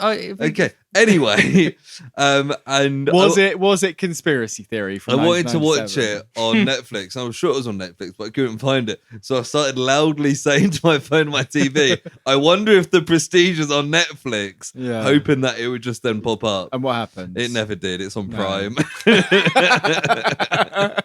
See, that feels like a punchline, but it doesn't really work with what you were saying. No, it ended up with Lewis putting his credit card numbers in one of those websites of hot Russian women. It was like But they were going to mail it to him from Russia. one of my favourite ones is when I order films. when I watch football. Ridiculous. When I watch football completely legally, it often comes up. We know where you are. Your IP address locates you here. And it's like near Milan. I was like, thank God my VPN's working. Set to Milan. Well, I use a Brave browser, which doesn't allow any cookies or tracking of your whereabouts. That is brave of them. Yeah, It is brave. Yeah.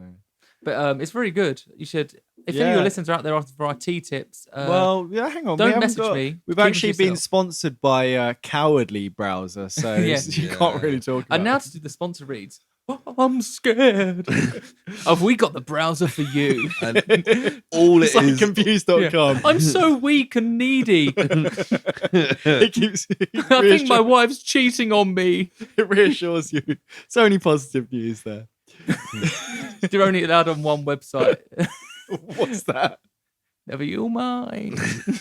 That's a good out, isn't it? So anyway, despite not being as popular as many other conspiracy theories, Project Bluebeam is still clearly thriving online. And the idea of a new world order is not exclusive to this, but the connection to the COVID pandemic kind of keeps it going in that way. It could be especially dangerous, especially when combined with its anti-Semitic roots. But I don't have much else to say about this. So what do you guys think about Project Bluebeam, the Antichrist, and the possibility of a new world order? I think it was ridiculous, but a very fun and well-told report. So thank you, I would Sam. say the prospect of it happening. See, we've got way more to talk about here, Lewis. Sorry for praising you. I won't do that again. The idea of it happening Thank you, Lewis. Thank you. makes me what I believe the kids on the street are calling anti-horny. Because I'm so not wanting it to happen. It's just So you hanging out with a lot of kids then, Kane? not in the same way as Serge, but as in like I'm almost, let's be honest, I'm on the very high end of 20. I'm very close to the big old I think 30. you say like high on a list somewhere. I think it's like the end of Nazi. Look, okay, they haven't caught me. My original name was Vincent von Schwitzlandlein, and I was a member of the And there SS. go all the German listeners there. Cheers, guys. They're going, Yeah. I know this man. Oh God.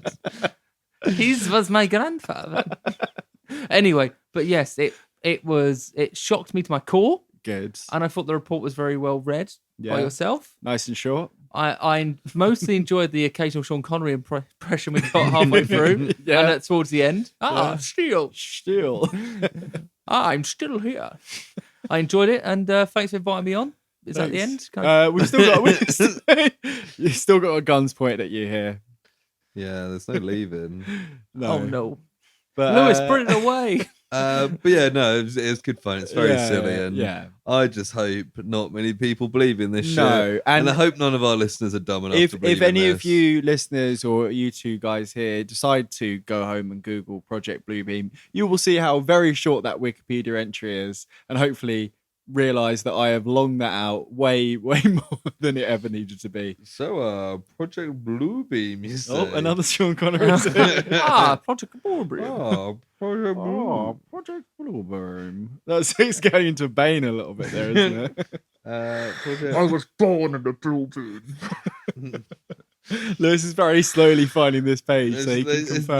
There's Serge Monast Wikipedia page. No, sorry, it's Serge Monast is the. Okay, I already had that open. born in Google. You'll see most of what I read out there. Tex Mars. Yeah, Tex Mars. Homeschooled. Yeah, you see all the keywords. Star Trek. Wow. You scrolling backwards through this? Yeah. That's how Lewis reads. He loves to know the ending and It's then like, work his way at the beginning. You didn't mention his interview on Yeah. UFOologist Richard Glenn's This TV is what I was show. saying. He was on the 90s show. I forgot what his name was. Richard Glenn. Anyway, I think that's the end of the main segment there, isn't it, Lewis? Yes, I agree. Yeah. Which means it's time for personal projects. This time it's personal. Projects. Oh, it's fun when there's a third It's person always who fun. doesn't know what we always do. Don't tell them to chant personal projects like some sort Yeah. of cult. But you're not a cult. No, Yet. just the PP boys. Just the three. All You got worship three. the projects. Three. No. I'm not going into what PP stands for there. So we- Personal projects, obviously. We have a couple of things to talk about. Where does everyone want to start there? So The beginning. shall we do one of the ones that Kane hasn't watched to get out of the way first? Well, yeah. She-Hulk. She-Hulk. Let's do She-Hulk. Yeah. So overall in the series, it was a bit meh. It was a bit here and there. The wasn't it? final episode was quite fun. The whole fourth wall breaking stuff was real proper fourth wall breaking that we haven't quite and they seen had before. the like 70s intro that was like Yeah. I thought that was really cool. The middle bit was a bit like But it was kind of intentional because then they got to the bit of but Kevin. it also felt very like we don't know how to end this. Yeah. There was some good little jokes, and Daredevil pops up again. Oh. That was all good fun. Tell me about it, and, man. Oh. and Scar, interesting. Yeah, which I've seen a lot From of The people. Lion King. Yeah. No. Oh. It's spelt with a K and two A's. I think it is. Two R's, I think. Scar. I think it's two A's. Is it? Yeah, I'm pretty sure. The Hulk's son. The Hulk's son, Hulk Jr. I feel sorry for that woman. Yeah, no explanation. They kind of teased it in a joking way, and then they were like, "He's also here," and it was just Yeah. Hey, it's But- me. I'm the Hulk's son. It'll be interesting to see where they It go. was With, almost that, to be honest. where they go with that, particularly like Yeah. comic Scar. I think they could easily just retcon it and be like, "That was just for that," and it's not. Yeah. Which I feel like a lot of this show's going to be. The Kevin stuff was quite funny, where they had It it was was. like something from like Portal or like something else like that. Yeah, but yeah, I mean, Yeah, and they had Overall, they had a little hallway fight scene going down, which was quite good. yeah, I like the Abomination as well, coming Yeah. back just to do the talks and then Yeah, going to prison again. yeah. And it's like, oh, he's actually he's quite a fun. It little moved character. really quickly, but like it got from like her being arrested to then like leaving and all that. That was it was quite a kind of rushed thing. I think the previous episode was much better and stronger. Yeah, But yeah, no, that like I sent you a picture, Lewis, that's been going around of She-Hulk breaking out through the comic panels, and it was very much that kind of thing. yeah, So it's very true to character, and yeah, there were some good little jokes and references. They were like, "Where's the X-Men?"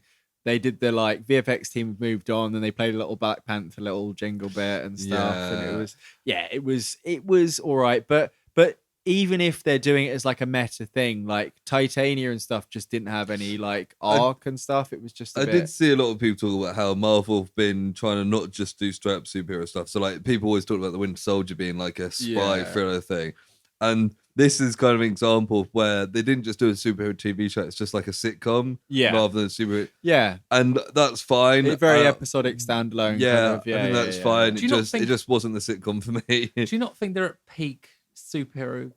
Yeah, it's super saturated. Surely there's too much now. I think they peaked at Endgame. Yeah. The whole last year and a half has been like it's just a lot, and it's probably 2 years really. It feels. It might be like the action film craze, not the 80s. But it kind of like starts to peter off.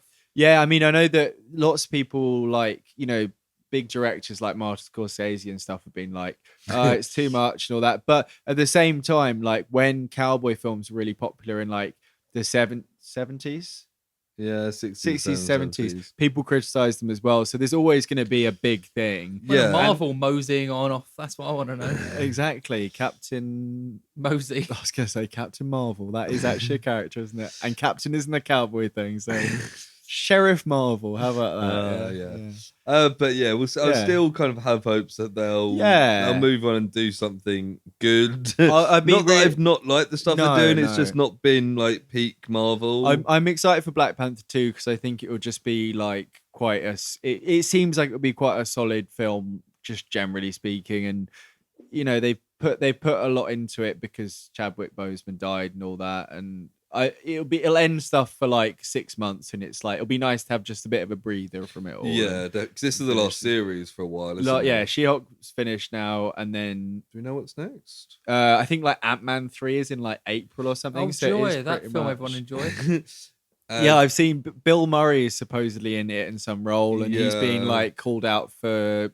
He dunked that guy in the bin. Did you read that? And they're like, "Oh, what an arsehole." It just sounds quite funny. He was like 9 years bin. old, and he put. Is it Seth Green? Yeah, he threw him in the bin. But then at the same time, he's being accused of stuff on the Ant-Man set of like straddling like a young woman. So I think Bill Murray might have his reckoning coming soon. I saw on that apparently Anna Faris has called out Ivan Reitman for being a bit aggressive on set. So God knows what that Ghostbusters set was like. Yeah, I mean it's kind of surprising that no one in that Ghostbusters cast has been called out for anything. I mean, a lot of them should go to the Hague for how bad that film actually was. What the first Ghostbusters? Ghostbusters is good. I watched it a couple of weeks ago. And I made that because I knew it'd roll you up. Yeah, he's trying to get some engagement on the I'm trying to get some on the comments. Hey, if you guys want to get involved, just at me at I'm not putting my full name in on Twitter. Kane Delacroix. Kane the project. Just tweet us and we'll pass it on. We'll pass on any messages. Yeah. If you've got any hate mail, send it. I love it. If anything, your hate only fuels my erection to be stronger. So please send as much as you can. That's almost a quote, isn't it? There. So, do you want to do a bit of House of the Dragon or Dragon House as we've been saying? Dragon House, episode 9. It had none of Rhaenyra or Daemon in it. No. But shit happened. Yeah, it was all King's Landing. Started with the King's Council, conspiracies, all that sort of stuff. Yeah, very topical for this episode. And old Lord Beesbury was like, "No, this shit is actually like bullshit." And then Kristen Cole comes and smashes his head. What was those little marbles they were putting on the table? So marbles. That is. Cheers, mate. Thank you. I think that's just like kind of a tradition thing of like signifying that they're there at the council, right? Yeah, so they've been doing that from some of the early episodes. Yeah. All right. But obviously someone's been paying attention. Maybe because of this, they dropped that tradition by the time of Game of Thrones. Because in case someone bashes your head, it's a bit like Joker, wasn't it? Where he puts his bloody and it's also the Kristen fact Cole. that the throne is so much better in this one that is in Game of Thrones. In the books, the throne's like mental, and in Game of Thrones, it's like a small chair with some plastic swords on it. Chair. It's quite intriguing. This is kind of the bit that I've kind of been looking forward to all season of.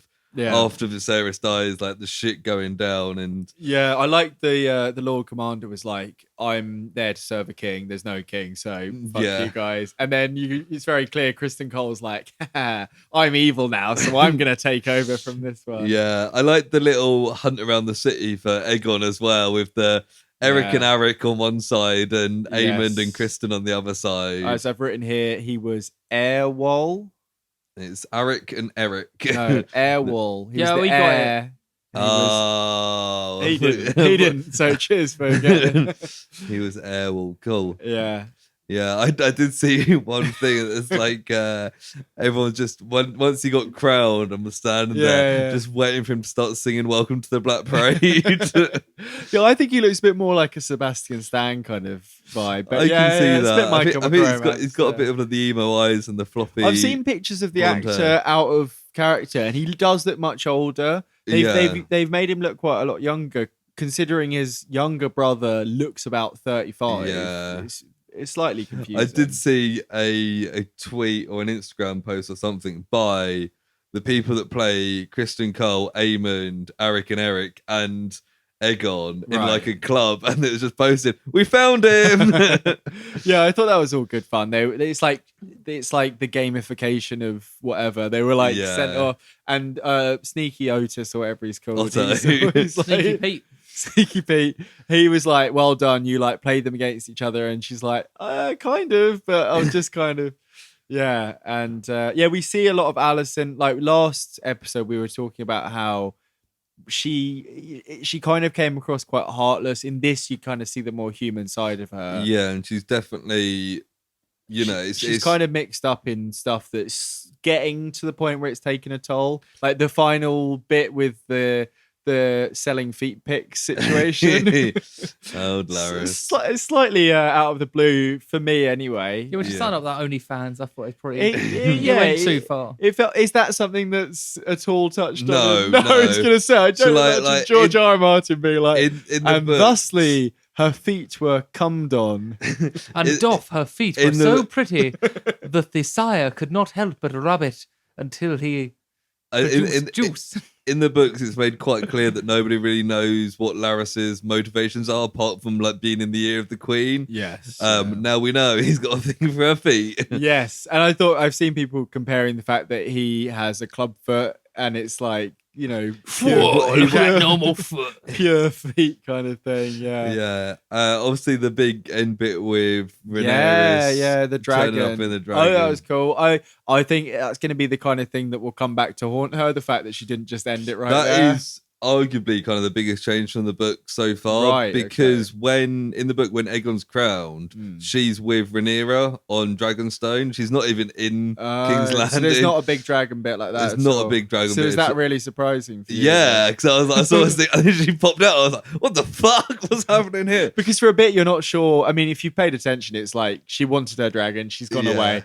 But it's like, whose dragon is this? And there's all the smoke, and But yeah, no, I thought it was really cool. And God, it'd be terrible to be a peasant in King's Landing, wouldn't it? I thought they did a good job of like the tension with the coronation, because you can hear like all the crowd noises. You can hear them. They're kind of like they're hesitant about everything. And there's like coughs and stuff. And then as soon as like the vibe gets going, it like eggs Aegon on. Yeah, and he's just like, fucking I love it. It's also quite interesting way that like Aegon, because he's kind of a weird kid who is fucked up in a lot of ways. We see some of the he raped a handmaiden last time. And He sent in one of his bastards in like a childhood fight club. The fighting pit with like they had like claws or something. Yeah. So he's fucked up, but you kind of see that like he asks his mum if she loves him, and she kind of hesitates. He clearly was never liked by his dad. He needs the love of the At that people, moment, he suddenly got the people cheering. You're like, I can kind of see why. But you can also see it like, now. oh shit, like they've put this really fucked up guy on the throne. It's not gonna go It's well. quite interesting how they go on and on about, we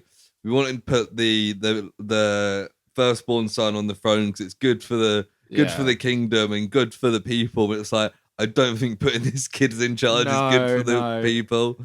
Yeah. Kane, what do you think about this episode? Do you know when I said I've watched most of it? I've realised I have not watched the episode you're talking Oh, about. Oh no! You should have stopped us. That's fine. You're in your flow. I just thought I'll do this every now and again. Yeah. Oh my god! When he did that, you'll find out if we spoil most of that episode. I mean, it did come out 2 days ago, so I'm busy. Oh, I'm busy, yeah. Well, watch it and you'll be like, oh busy. yeah, that's the bit they were talking about. Oh, those are nice feet. It was so you didn't even see any of that. Oh my god, we've spoke so much about what happened.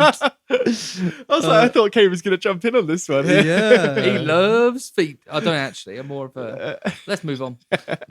So we'll move on to something that you definitely don't have anything to talk about, which is Rings of Power, or as we've kind of Power dubbed it- Rings. Oh no, I was going to say we should have been calling it Who's Sauron? And the season finale, we finally find out who's Sauron. And I'm happy to announce that I have won a £2 bet with Amy, and have I you? did get that correct. What did there. you spend it on? She hasn't given it to me a yet, Freddo, a single Freddo Yeah, in this ha- economy. It was at half a Freddo if I'm lucky. But I was kind of believing the theory that he was going to be the Witch King of Angmar. yes, yeah. But I thought like the reveal, like his speech to Gladriel, and Yeah. the reveal that he was Sauron was really well. It was really done. well done. And like quite you were kind of like, intense. I like this guy. It was like, oh wait, no, he's Sauron. I should have liked this guy. it was very like, because throughout you're like, oh, is the stranger Sauron? And then they claim that he's Sauron, and you're like, It's very like, So you're you know? like someone in the Weimar Republic going like, I like this upstart guy here who's shouting a lot. Well, maybe not that far. Oh, so you're saying that Hitler was worse than Sauron? Who's worse? Wow, this is big talk right here. Who's Um, worse? I mean, at this point in this show, Hitler is worse than Sauron. Yes, For his I'd paintings, say they're not very good. Hitler caused more damage. To Middle Careful, Earth. we've had a lot of anti-Semitism in this podcast. 100% caused more damage, but Sauron's like the personification of evil. Yeah, I don't really know. I don't have a comment Hitler on this, was to be honest. evil. So think get they're us on both- the email if you know the answer to this one. Yeah, if you're a Tolkien head, a It's- T head. I feel like whatever way you go, you could be criticized for yes, the answer. I'm sure you could. Yeah, but yeah, it goes back and forth, and I quite like the bit where you find out that the stranger isn't Sauron. Yeah. He does like the magic, and they turn into almost like the ring wraith type Yeah, thing. that was because cool. I imagine they're not people; they're some sort of wraith type I situation. think I read that also Maya like Sauron and Gandalf, but lesser Maya that Because follow they and call- worship Sauron. They call him Istari, which is wise one, which is wizard. Yeah. And then we get the line right at the end where he's like, "Follow your nose," Follow your and it's nose. like, okay, almost confirmed Gandalf. Yeah, although right there. like Amazon have very clearly not stated he's Gandalf. No, I so think it's a bit of a reaction thing in some ways. Well, it may be like a red herring and they twist it around next season. I think that is the closest that you can get without confirming Yeah. it. But yeah, I thought it was pretty good. I thought I liked the bit with Halbrand as he was at the time, Yeah. Celebrimbor, like buddying up and Yeah, making the yeah. ring, and they just seem like really good friends. some of the stuff with the ring is a bit like murky about how it ties in, because it's like he didn't really give them those rings. I know it could be passed No, down, but that I saw like a breakdown of that scene where he didn't. He went in that scene and was praising how Celebrimbor's this great person and stuff yeah, to kind of butter him up. yeah. And then like he never wanted to lead with the suggestions because he didn't want to outshine Ken. no. So when like somebody else hints at something, he's like, "Oh, maybe we could do that." So he kind of leads Yeah. it, but like subtly. Yeah, so he influenced it, but the way it's told, at least in the Fellowship intro, is like he gifted the rings, and he did in some ways. But that may gift be it, like yeah. in hindsight when But people the thing realize is as well that's kind of annoying. It's like, so is every season going to be him tricking a different lot into making rings? Because that kind of feels like that's how it's going. Because yeah, we're the way we're told it is like he gifted all these rings in a similar time, but now he's like being evil, standing in Mordor, like, haha, I'm evil. yeah. It's and like, I'm sure he'll keep dotting around. I and- doubt they'll recast because they've got the guy. No. I saw it in the interview of the guy, and they're like, "So how does it feel, like being Sauron?" Yeah. and he was like, "I auditioned and was cast to play Halbrand. Yeah. we recorded the first 2 episodes, and I was Yeah. like, cool. And then they told me that I was Sauron, and it was like, well, that's cool." It was funny. One of the last things I've got noted down here is they did like the credit song was just like the like what is it? The 1 ring to rule them all. That whole Yeah. thing, but just like as a song. It was just like some woman I don't think I going like, remember- and 1 ring to rule them all. I don't think I remember It was it. almost like a weird like hymn, or her, as you know the case may be. Yeah, overall, Yeah. I enjoyed that It season. definitely got going after a while. I would say the first half was A pretty bit slow, but I was willing to give it time, and by the end, Yeah. I was like, I'm glad I did. I think it probably could have done with another episode to wrap up a couple more stories, but hey, it's Yeah, it's a shame that the next season's so long. yeah. Because what away. did you say earlier? It's like 2 2 I think it's years, 2024. Yeah, but hey, But we'll see. Hopefully, they don't worry too much about some of the negative reviews and try no, and. I'm sure they won't. I mean, they've planned it already, and Amazon Yeah. are hardly, taking on negative criticism, are Hardly they, in strapped for general? cash. No, and that as well. Before we finish up, have you guys watched or done anything else that you want to chat about? Yeah, Kane, do you wanna? What have you been watching? Anything Been notable? watching the new Adam Curtis documentary. Oh yeah. Oh well, yes, I brought this up. Yeah. In It's Project unbelievable. News last week. The Russia one. Yeah, the Trauma Zone is so good. I've It's- heard it's really good. Yeah, Basically, I've heard good stuff. all Adam since, Curtis's yeah. documentaries on the BBC are very interesting. But this one normally has like quite a very prescient sort of narration style, Right. with a lot of like electronic music over the top. But this one, he literally Nice. just he tells the story of Russia from 1985 to 1999, basically the collapse of communism and democracy in the Yeah, country. it came up in Project News a couple of weeks And ago. what he does is only stock clips from filmed by BBC cameras. And it is okay. like insanely good how it tells the story. It's I've like, heard it's quite like haunting. yeah, it's definitely some. I'm not saying that this is going to happen in our country, but there's definitely some parallels with like rising inflation, political unrest, a political party being in power that's It's a very very disliked. aptly timed documentary Yeah. with both the cost of living crisis and Putin. But it's also the reason why he said that he didn't put any voiceover like he normally. He said he realised the clips speak so much, it'd be Yeah. so on the Yeah. nose if he's going like and putting like clips of what's happening now over it. It's like you can make your own decisions about it. Yeah, And it's yeah. really. I'm only about 3 episodes in, but it's like Okay. it's one of those- How many episodes is it? I think it's 5. It's one of those things you actually Okay. have to really sit I down think and it watch. was You can't really look. 7. Oh, is it 7? But you can't And really. you got a bit Yeah. more watching to do. I know, but you can't look at your. It's sort of thing you can't look at your phone. You have to actually pay Yeah. attention. So it's Okay, like, that's quite nice though, isn't it? literally, Yeah. it come out on Friday, so I was Yeah. really hungover on Friday. So the idea of having an existential crisis on that day was like not for me. So I watched 2 or 3 episodes on Saturday, and I think I watched 2 on Saturday, 1 on the Yeah. Sunday. So maybe this weekend I'll boot it up Yeah, again yeah, and yeah. finish it off. Nice. Yeah, Nice. well, I did say to Lewis, asked me if I would watch It's it. you and David. I think it was maybe? David, and I said I'll wait till I get some reviews from Lewis. But I've had a review from There you Kane. go, I'm right there. glad- What's glad- Lewis know? He loves Marvel films. I like real high culture. All right, Scott So it's, Stacey. yeah. Hey, Marty, what do you think about Captain Marvel? I think he's a cunt. Are you allowed to say? Oh my! Did you read the thing earlier that Krishnan Guru Murphy, the lead anchor for Channel 4 News, Yeah. called Simon Baker the MP? Apparently, they finished an interview and you can hear him on the thing just go, "What a cunt!" Oh, Wow, nice. fantastic. What about you, Lewis? What have you been So I watched a watching? few films over the weekend. I'll quickly brush through them. Shaving Private Ryan. Shaving Ryan's private.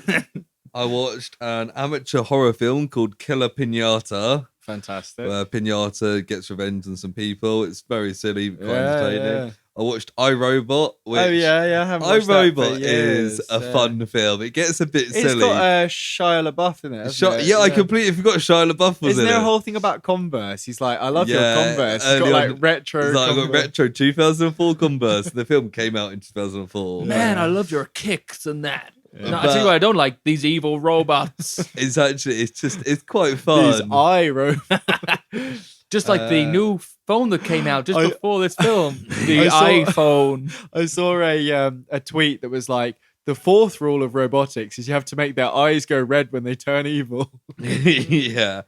I also watched 2012. Oh yeah, classic. It's a dumb. Is that the one with the Emmerich like disaster. Russian oligarch that's like Yeah. chucks his kids up onto the thing as it's Yeah. falling? And do you know what? I enjoyed it more than I would like to admit. I think that I don't love John Cusack. I don't think he's very charismatic, but I think he works for that kind of like same with- lame step. Yeah, for a Roland Emmerich film. Yeah. Why not? The lead is the destruction, isn't it? Really, it's not. Yeah, but it was a bit tough.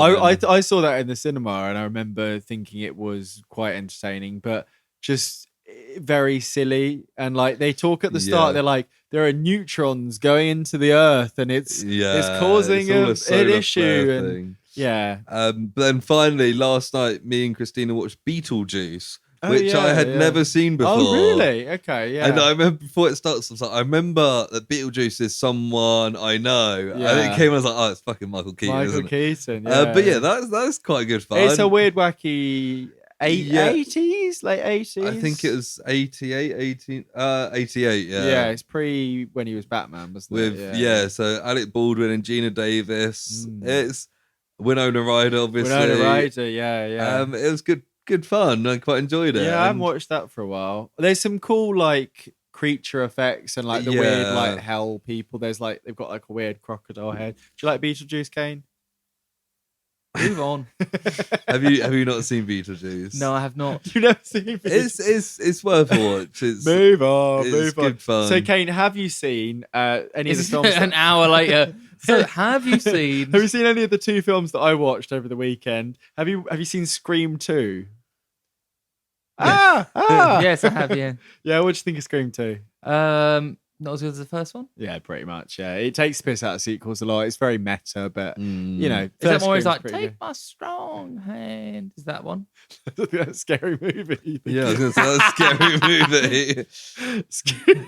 No, he goes in Scream 2. They go, oh, what's the famous line? He goes, "You ain't got nothing on me, kid." And then he points at him and he goes, "You got a shot." No, sorry, that's Long Mile. Sorry. Yeah.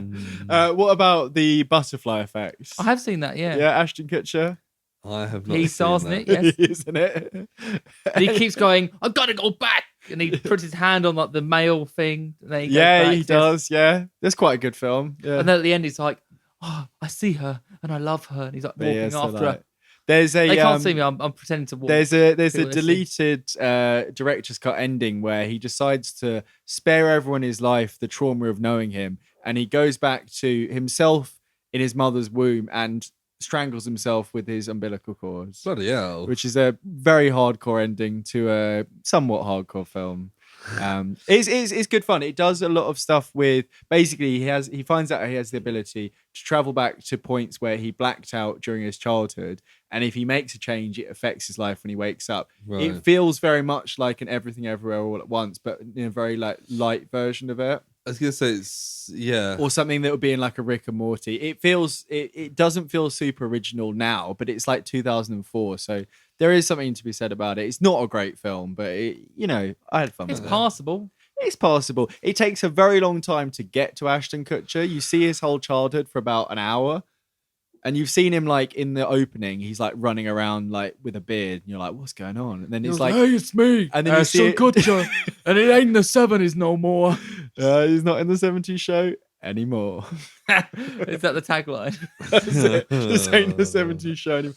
Anyway, you guys got anything else to add at all? No, I think that's me. Yeah, that's me as well. So thank you for listening. Yeah, if you enjoyed that spooky episode, the fourth of our 5 episodes of Projoctober, get on your podcast listening app and give us 5 stars. It's always much appreciated. I know Kane's already done that for all of our episodes, so thank you, Kane, for doing that. Yeah. Oh, it's my pleasure. I've downloaded 18 podcast apps to do it on. You're only on 4, but I did it on all of them just in case. I think we're on more than 4, I think but we're on thanks a hell anyway. of a lot. So you got a couple more to go. But you can also get in us with more directly. Or That's not a directly sentence. there you can. No, if you want to have a little go at us, like, All I'll do it. all right then, lad. Let's get in contact. You can talk to us, can't you, Sam? Wow.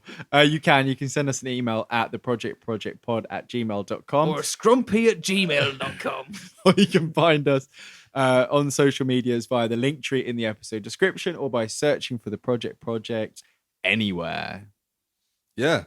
Bye. Thank you. Oh. Thank you for coming along, Kane. It's been a pleasure having you here as always. Yeah, pleasure having you. I'm sure Yeah. I'll see you in 5 minutes. the next week. Yeah, within about a week period, I imagine. Yeah. But you'll see the listeners next month. I'll when see you're them in my coming back. dreams. They go, that wasn't very funny when you said that. No one laughed. Ha ha ha. But yeah, that's all from us. So I'll hear you next week. For the final hear them episode. next week. The final episode of Projoctober for 2022. Yeah. The best one yet. You'll do one Bye. for Christmas. Bye. Bye, bye, bye. Bye, guys. Bye. Love you. Bye. That question you've asked me is very offensive. I'm doing my Jordan Got Peterson Jordan impression. Peterson on the podcast. A woman just walked in. I tell you what, I don't like him.